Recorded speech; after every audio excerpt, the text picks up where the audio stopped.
Episode 73 of the State of the Old Republic podcast was originally recorded on April 9th, 2018.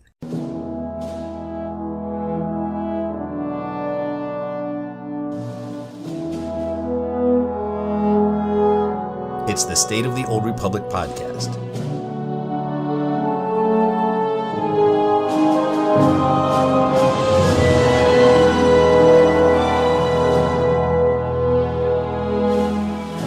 Armor sets, weapons, and mounts. Oh my, the Spring Cartel Market Sale is happening right now. I'll have details for you just ahead.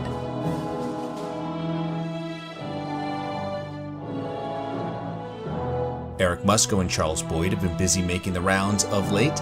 I'll tell you what they had to say to fellow influencers SWTOR Central and Vulkk about Game Update 5.9, 5.10, and the upcoming expansion.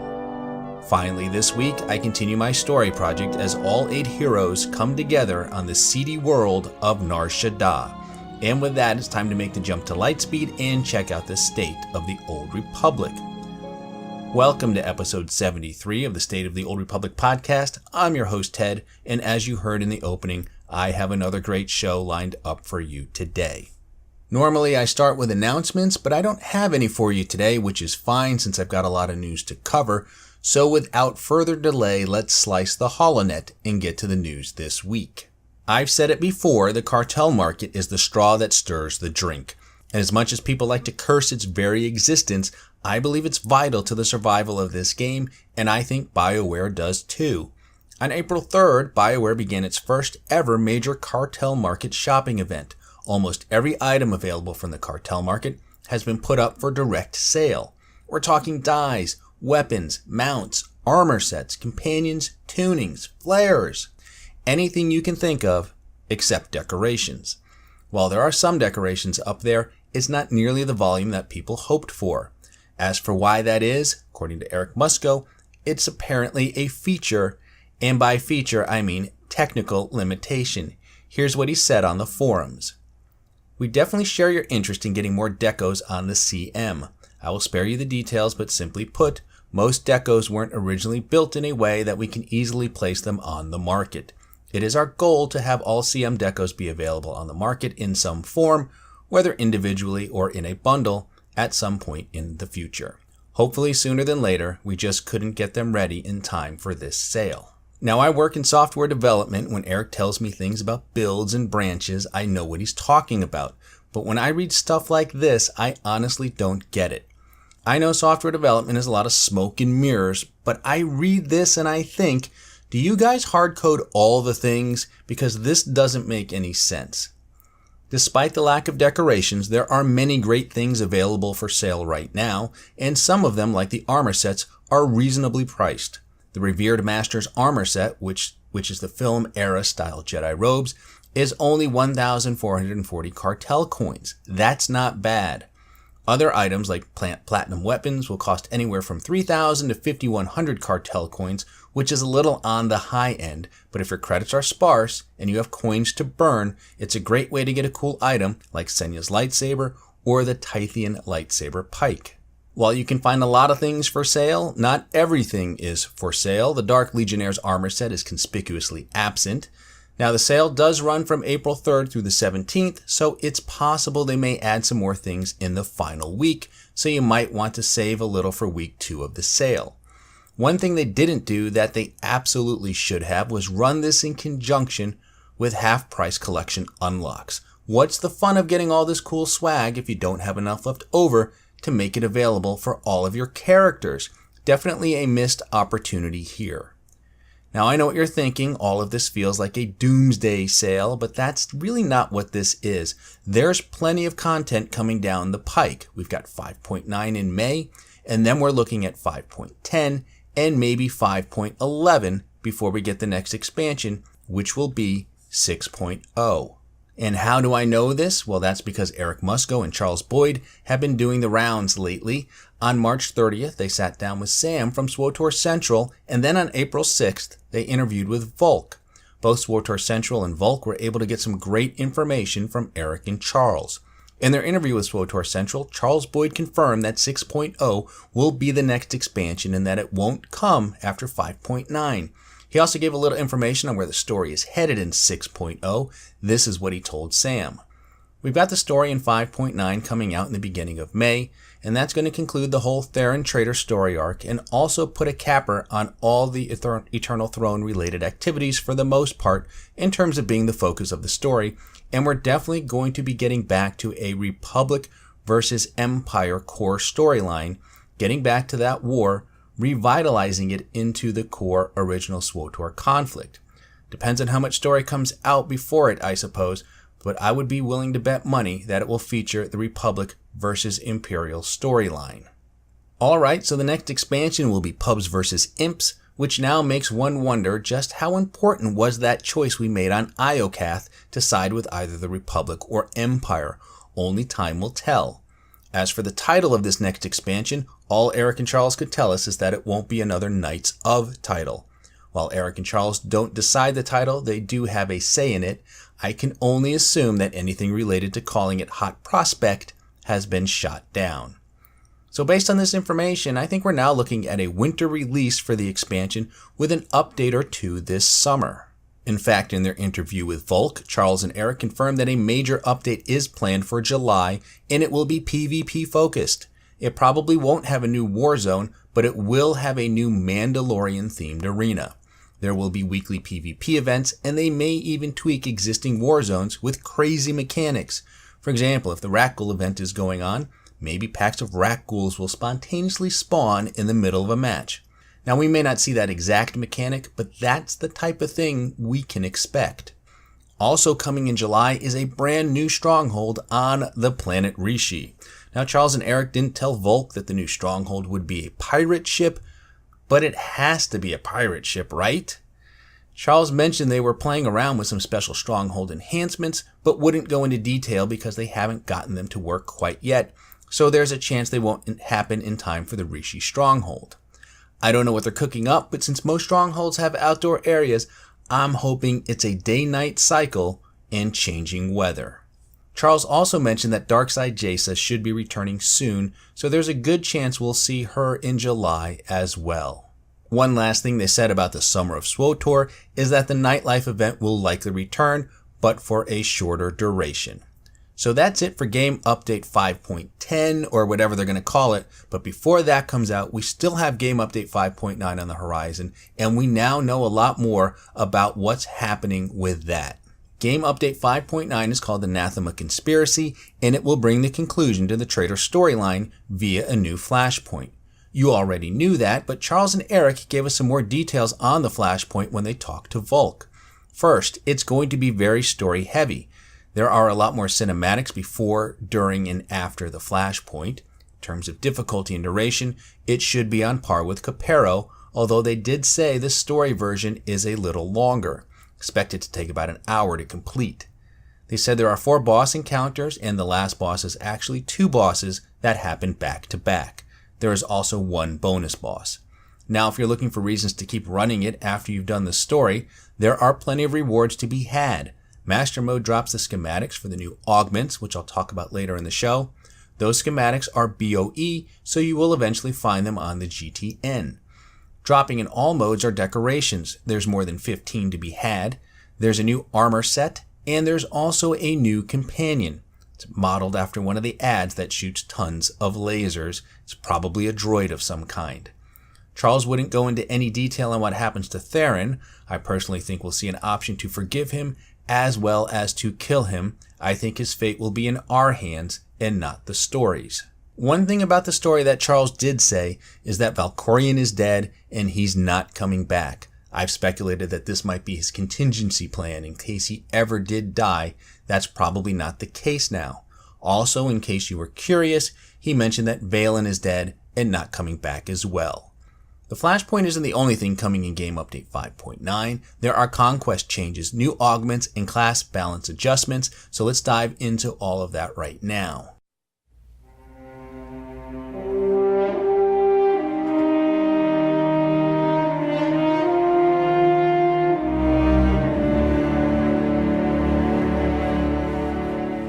Remember last year at this time, Galactic Command was all the rage, and I mean that in the literal sense. BioWare got that system sorted out, but nature abhors a vacuum, so fast forward to a year later, and Conquest is now the new Galactic Command. Believe it or not, Conquest is entering its 4th week under the revamped system. Changes in 5.8a helped a little, but they didn't solve all the issues, especially if you run Conquest on lots of characters. As a result, more changes are coming in Game Update 5.9. Here's what Eric Musco wrote on the forums. We hope to address concerns over the viability of completing conquests on alts, points for crafting, and ability to run operations more frequently. We are going to address this through a few different changes. Increasing points gains for objectives for repeatable and daily repeatable objectives, an additional buff for GSF, Warzone, and Flashpoint participation objectives. The Play a Flashpoint objective is being changed to Play a Flashpoint or Uprising. The Kill X Enemies daily objective will now be split into 3 objectives: Kill 50, 100, and 150. Additionally, progress on this objective will not reset every day. If you killed 40 enemies, it won't reset back to 0. We are going to introduce a new repeatable daily objective for completing 3 and 5 Activity Finder activities: Flashpoints, Operations, Warzones, Galactic Starfighter, and Uprisings. We are introducing a new daily repeatable objective to defeat the final boss in an operation. We are introducing a new repeatable objective for craft 50 items. The objective gives another path for crafters to earn points and is also a mechanism for characters of any level to participate. We will monitor the number of items required to craft closely and will make changes in the future if it is too high or too low. The goal of these changes is that if you complete the bigger value one-time objectives on a given character, you have a lot more ability to earn points via repeatable objectives. Not only are there more objectives to work towards, they are worth more points as well. One of our goals is to encourage that you play multiple types of content, and so that will always remain the most optimal path to Conquest points. However, these changes will allow a player to more easily get their Conquest points even if they just play one type of content on repeat. So how will this translate to the playing field? To understand the changes, you need to understand the terminology. One-time objectives can be completed once per legacy per conquest. Daily repeatable objectives are once per day per legacy, and repeatable objectives are repeatable infinitely by any character. If this all sounds like a change from how things were under the old system, this is what Eric had to say about that. The pre-5.8 Conquest system worked almost identically in this regard. Objectives were either infinitely repeatable or you could complete them one time per legacy. The only restriction change that happened with 5.8 is we added daily objectives and then shuffled around what objectives fell into what category. Technically, the system is either infinite or by legacy. There isn't actually a by character component to objectives, which may seem strange since Conquest points are tracked by character, but objectives are all legacy based. Now this could mean that when we reshuffled, we ended up with too many objectives which had legacy restrictions. That would hamper the viability of alts, which definitely seems to be the feedback we are hearing. We can continue to address that by adding more objectives, which can be infinitely repeated. This would directly mirror the alt viability of the pre-5.8 system, which was separated only by repeatable and once per legacy. Alright, this is pretty simple. I think it all comes down to PvP and operations, and specifically for operations, last boss lockouts. Now there is a new objective for killing the final boss in a group finder op, however, it is once per day per legacy. In the old system, this was an infinitely repeatable objective. Likewise, all of the PvP related activities were also infinitely repeatable. I think what players are looking for is a return to that. Make that change and a lot of guilds will be happy. But don't expect that to happen. In his interview with Vulkk, Eric stated that infinitely repeatable last boss lockouts were never intended. He also said that legacy restrictions will never go away, and if future changes are needed, they'll adjust things based on objective types. Eric said the main issue with the Conquest revamp is they didn't have enough infinitely repeatable objectives, and they feel like that's fixed for now. One of the other complaints about Conquest is that some larger guilds were going after small yield planets, making it impossible for small guilds to win. Starting in 5.9, materials needed to craft the new augments are being added as rewards from the medium and large yield planets. Eric didn't know the exact amounts other than you won't be able to craft an augment from a single conquest's worth of materials. As to the materials needed to craft these new augments, it's the same as what you use to craft the Capero augments, only you need more of them. Now, I mentioned earlier that the schematics for the new augments only drop in master mode of the Anathema Conspiracy, so just how powerful are these new augments? They are legendary quality at item rating 240, and according to Eric, the stat distribution for these augments will mirror the ones which were introduced in Game Update 5.6 with the Capero Flashpoint. As to who should have these augments, they're primarily targeted for people who play ranked PvP and run master mode operations. Like the ones from Capero, they really are just nice to have, and you shouldn't feel like you need to chase them down if you just run regular war zones or story mode operations in flashpoints or are running around doing daily heroics. You'll continue to smash that content just as you are today. That's assuming, of course, you aren't one of those skank tanks who are about to get nerfed to the ground in 5.9. That's right, there are some class changes coming in Game Update 5.9. I'm not going to get into a lot of detail about the changes. I will have links to the developer posts in my show notes, but here are the highlights. First, if you're a tank, skank or otherwise, you are going to be doing less damage in 5.9. For those of you who don't know, a skank tank is a tank that wears DPS gear, also sometimes known as a mercenary. But yes, tanks are going to do less damage. Now, if you're wondering what that means for your threat, you needn't worry. All of the threat generating abilities are getting buffed. You'll be able to generate and hold threat as well as you do today. You just won't do it by punching the boss really hard. If you play a Marauder or Sentinel, a couple of big changes are coming your way. Specifically, the Ruthless Aggressor and Zealous Judgment utilities are changing such that they now grant a 75% increase in damage reduction for force and tech attacks. Currently, it's a 75% chance to resist all force and tech attacks. So why the big change? Here's what Eric said on the forums. Ruthless Aggressor and Zealous Judgment would create a situation where there was very little counterplay against a Marauder or Sentinel during the effect of Obfuscate or Pacify. Since it created a chance to resist effects, it meant damage and crowd control were inconsistent against them. The change we are making is that instead of a 75% chance to miss, it adds 75% damage reduction. Now a Marauder or Sentinel can be crowd controlled during the effect, but it will still allow them to take greatly reduced damage. As for the other changes, they're all utility changes that go in the direction of improving damage reduction for various disciplines. As I said, I'll have links to those in my show notes. And one last thing on Game Update 5.9, they're adding an achievement that rewards the Darth Hexid Companion. They didn't go into details other than to say it's a multi-step achievement and it will take some work to complete. Hexid is one of my favorite companions and she'll be an awesome addition to your crew, which grew a little bit bigger for recent subscribers.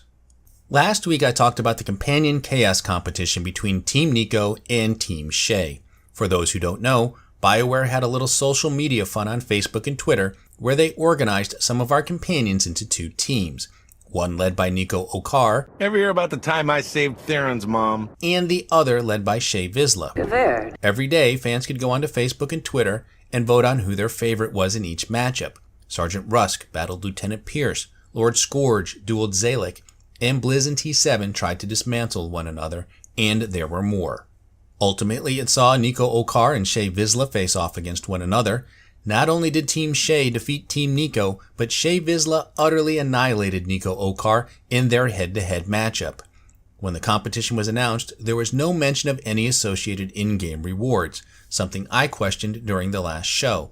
It turns out there is a subscriber reward coming. In fact, depending on when you're listening to this, it may have already happened. Here's the official announcement from BioWare. In a galaxy characterized by combat and treacherous betrayals, it is important to celebrate alliances. Nothing is more important than our relationship with each other and our loyal companions. In honor of the alliances we all create with our companions, all of our premium players will receive the legendary Mandalorian leader Shay Vizsla and the infamous smuggler Nico Okar to join your team of companions.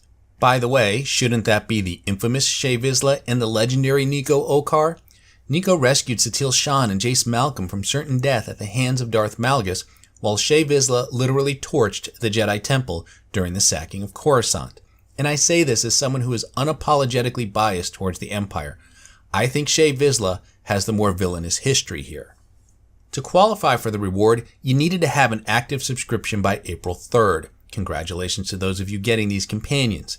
For those of us who already have them and are upset because we're getting nothing, I'm right there with you. Look, I'm not an elitist. I have no problem with them re-releasing these companions. It doesn't diminish anything for me. Doesn't make my having them feel any less special. If they want to do the same thing with the HK55 story in Zoom, I have no problem with that. My complaint is that as someone who already has them, there's nothing in this for me, and I like getting stuff. I don't necessarily like using stuff, the Force Veterans armor set, the HK55 weapons, the list goes on, but I do like getting it, and I think that in addition to the companions, they should have thrown something new into the mix. Maybe Nico's hat for us to wear. I don't think that's available in the game. It'd probably look terrible because of the hair issue, but again, I don't need to use the stuff. I just need to get the stuff. If they are going to start doing more with subscriber rewards, then I think it's important that there's something new for every subscriber. I use Nico all the time, by the way. This is a pretty great reward. Ever hear about the time I saved Theron's mom? It's now time to continue updating you on the story project that I'm working on. What I'm attempting to do is play all 8 classes and move them through their class, companion, and planetary stories all at once. The goal is to find a playthrough that works chronologically. I'm not going for canon. So I've gotten through all the starter planets in the 2 capital worlds, Dromund Kaas and Coruscant. The Empire has also moved close to reclaiming Balmorra, and the Republic is making good progress in their reconstruction efforts on Terrace. Before I begin, I want to warn you that I'm going to get into spoilers and plot points and play some clips, so if you haven't done all of the class stories or other stories that are part of the 1 to 50 experience, this is your cue to exit. The rest of you, I want to start with a brief recap of the story. Just as a reminder, I'm going to refer to the characters as he or she based on the gender I chose for my characters. It just makes it easier to talk about them. There is absolutely nothing about the story that suggests you must choose a specific gender for a class, although there are certain story moments that you can only experience as male or female, and some of them quite good. So here is the story thus far. The Jedi Knight is trying to clean up the mess created by General Varsuthra and the Republic military. They've been working on a number of secret projects, all quite dangerous. The plans for these projects have fallen into the hands of Darth Ongral. The Jedi Knight is on the hunt to shut down these projects and stop Ongral once and for all. The smuggler is on the greatest treasure hunt the galaxy has ever seen, working with a partner named Risha. She wears the pants in this deal, by the way. The smuggler is acquiring parts for his starship that will help him find the lost treasure of the infamous crime lord Nock Drayen. The Republic trooper is attempting to track down the old members of Havoc Squad who have defected to the Empire. Along the way, he's rebuilding Havoc Squad, adding Eric Jorgen and Alara Dorn as its latest members. He stopped former Havoc member Needles on Terrace, but the other members still remain at large. The trooper is attempting to force them out of hiding by disrupting their lines of supply and channels of communication. The Jedi Consular is trying to find out just who is this mysterious Lord Vivicar, and why is he using an ancient Sith plague to poison the minds of some of the Jedi Order's most prestigious masters. The gifted Consular has learned a shielding technique that can free the masters from this plague. The Sith warrior is on a mission to snuff out agents of Darth Barriss that are infiltrating the Republic for the Dark Lord. Barriss's longtime nemesis, Nomen Karr, has a Padawan with a unique ability that threatens to blow the cover of Barriss's spies. The Sith warrior must get to Barriss's agents before it's too late. The Sith Inquisitor is trekking around the galaxy collecting artifacts that used to belong to the ancient Sith Lord Tulak Hord. Lord Zash wants these artifacts to perform a mysterious ritual. The Sith Inquisitor is a descendant of Sith Lord Calig, an enemy of Tulak Hord's. The spirit of Lord Calig has warned the Inquisitor to beware of Zash. She is not what she seems. The bounty hunter is racing across the galaxy, pursuing targets and rivals in the Great Hunt. As if the competition of the hunt weren't enough, a Mandalorian competitor named Taro Blood is doing everything he can to see that the bounty hunter does not succeed. And finally, the Imperial agent is on a mission to dismantle a terrorist cell run by a man known as the Eagle. The Eagle is responsible for the assassination of Darth Jadis, a member of the Dark Council. Complicating matters is Jadis' daughter, Darth Zorid, who now has the agent embroiled in Sith politics. That's the story thus far. As all-out war looms closer, the Empire and Republic try to secure their standing with the greedy Hutt cartel. The story now heads into new territory as the pursuits of all 8 heroes bring them to the smuggler's moon, the seedy world of Nar Shaddaa.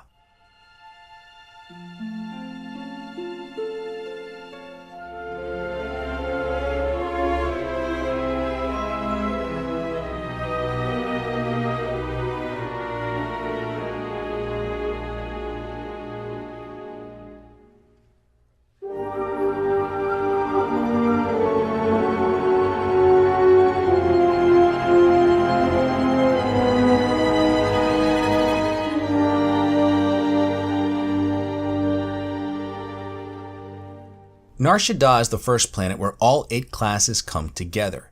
Naturally, one would expect that this confluence of characters would threaten to unravel the entire tapestry of stories, should even one plot thread be told out of turn. Incredibly, this is not the case. The capital of the galactic underworld is surprisingly kind to this narrative, and the 8 heroes are free to come and go in whatever order you choose. While there is a recommended play order, it is not based on chronology, but instead is dictated by the various planetary stories and how they fit with each class story. Following the recommended order is optional, although it is quite good. Like Terrace for the Republic, there isn't a single story arc for either the Empire or the Republic on Nar Shaddaa. Each zone has its own story that can be done independently of one another. For the Empire, the recommended order of play is Sith Warrior, Imperial Agent, Sith Inquisitor, and Bounty Hunter. The first zone has you helping the Empire defeat the Exchange. The Sith Warrior story starts with the Exchange trying to disrupt Darth Barriss' slaving operations on Nar Shaddaa. The second zone involves working with Imperial intelligence to stop an uprising led by a Gendai called the Flame. This is an obvious fit for Cypher 9. The third zone has you investigating a secret vault that belonged to Darth Revan. It turns out that Revan hid a piece of technology from the Star Forge called the Infinite Engine there. It's guarded by the descendants of a group of Ongri, who were once servants to Revan. The side quest blends well with the Sith Inquisitor's cult story. The final zone has you investigating a breach into a data center belonging to Kabura the Hutt. With a hotshot slicer of a companion in Mako, this mission makes sense for the Bounty Hunter. On the Republic side, the recommended play order is Smuggler, Trooper, Jedi Consular, and Jedi Knight.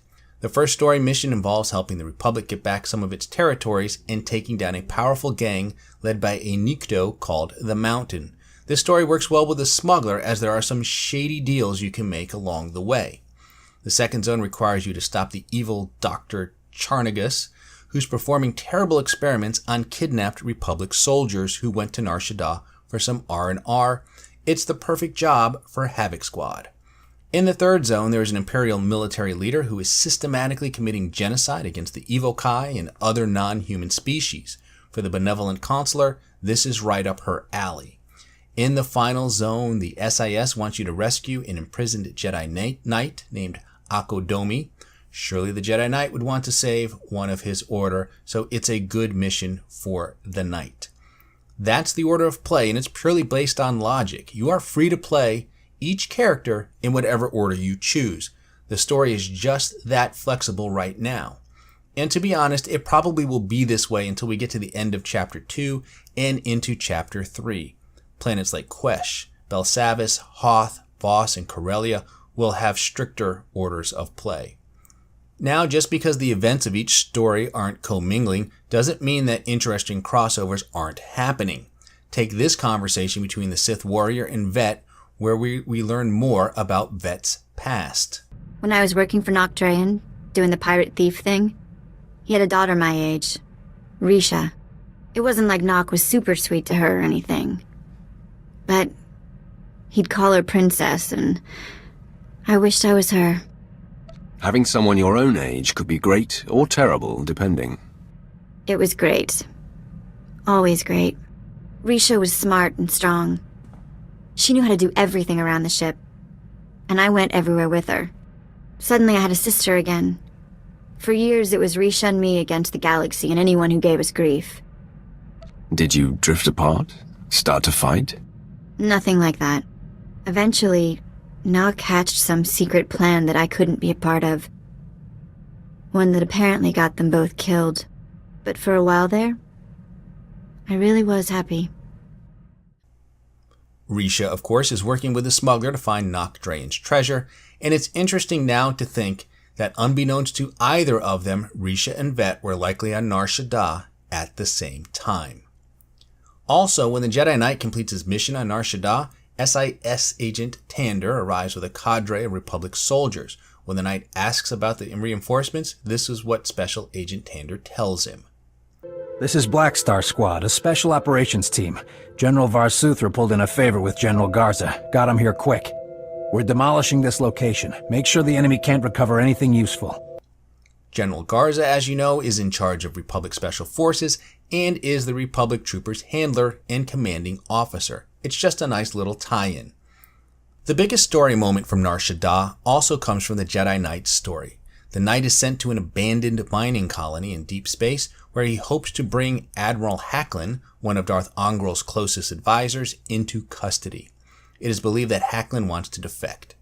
It turns out to be a trap, and we learn that Kira Carson was once trained to be a Sith and is a child of the Emperor. They immediately head to Tython to inform the Jedi Council and seek their guidance. We've heard rumors about these children of the Emperor before, but this finally confirms their existence. Troubling that we never sensed the truth about Kira when Master Kuix brought her to us. That makes her especially dangerous. She can't be allowed to remain free. Kira's master should have a voice in this. What do you recommend? I brought her to you because I wasn't sure what to do. Our path is clear. The girl is dangerous. She lied to us. To allow her to remain a Padawan, become a Jedi Knight? It's inconceivable. Is it? Did we not first learn that the children of the Emperor from a Sith turn to the light? Master Braga speaks the truth. No one is beyond redemption. The cool moment here is seeing Sio Bakarn. This is the first time we've seen Sio at one of the Jedi Knight's council meetings.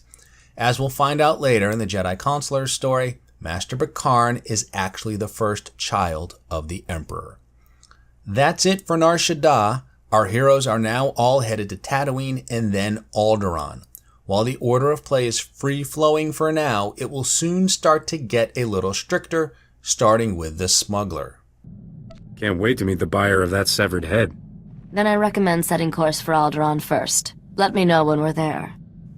I'll have more to say about that mysterious head when we get to Alderaan, but first, Tatooine. Final note for today, if you're looking for information about the game, whether it's classes, stories, things to do, and even tech support, my good friend SWTOR has compiled the ultimate guide of guides. I'll have a link to it in the show notes, but it's an amazing collection of how-tos and pro tips created by our amazing SWTOR community. Nice work, SWTOR and everyone involved. And that's going to do it for today. Let me cut in the sublight engines and cue the music and congratulate you on surviving another half hour listening to episode 73 of the State of the Old Republic podcast. I'm your host, Ted, and I thank you for tuning in. You can find this podcast on iTunes, Stitcher, Google Play, YouTube, and Buzzsprout. You can listen to the show directly from the show's site, which is SWTORpodcast.com, and there is an RSS feed where you can subscribe to the podcast directly. If you have a question for the show, you can email me at SWTORpodcast@gmail.com. You can also tweet your questions to @SWTORpodcast or send me a direct message, and be sure to follow me on Twitter to get the latest information on the show. Look for episode 74 sometime next week. I've been crazy busy lately. Until then, remember the Sith code, cake is a lie.